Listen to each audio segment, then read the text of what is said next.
In today's video, I'm going to teach you how to add a new contact to a contact group in Outlook. Whether you're managing a team, organizing a project, or coordinating an event, knowing how to efficiently manage your contact groups can be incredibly useful.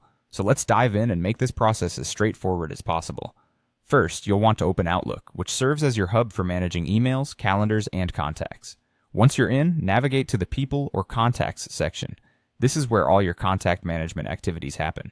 Depending on your version of Outlook, the layout might slightly differ, but you're essentially looking for a place that houses all your contact information.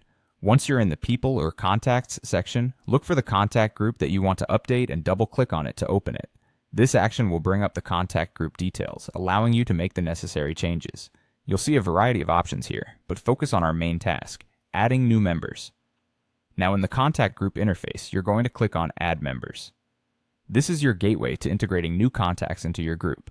You'll be given a choice of 3 options, from Outlook Contacts, from Address Book, and New Email Contact. Each of these options serves a specific purpose, depending on where your new contact information is stored. If you choose from Outlook Contacts, you can pick someone already listed in your Outlook database. If you go with From Address Book, you might be accessing an external or linked directory of contacts that aren't explicitly saved in your Outlook Contacts. And if the person you want to add isn't in any of those places, you'll select New Email Contact, which lets you manually enter the necessary details.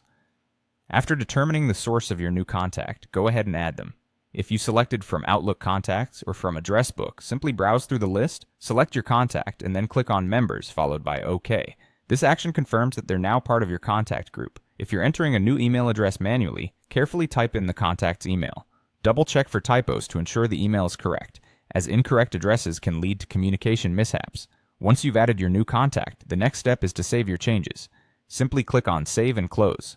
This will update your contact group with the new member, ensuring that they're included in any future group communications. And there you have it. You've successfully added a new contact to your contact group in Outlook. By following these steps, you can efficiently manage and update your contact groups as needed. Thank you for joining me today, and I hope this guide has been helpful. If you have any further questions or need additional assistance, feel free to reach out or consult the Outlook help resources.